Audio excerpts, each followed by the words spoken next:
साने नमस्कार केमी अच्छे आपण मैंने मुझे आशा करुँच आप बहुत खुशी थे और मुझे बहुत खुशी अच्छी तो मो मोर यूट्यूब चैनल पितास नायक को आपको स्वागत जनाऊँगी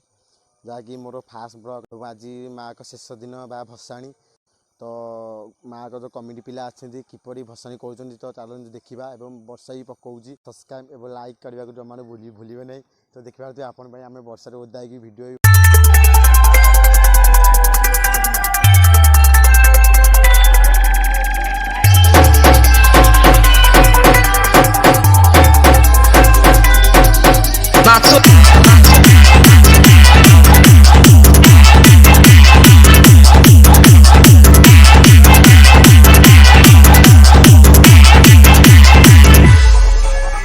DJ Babu Balesoro Gito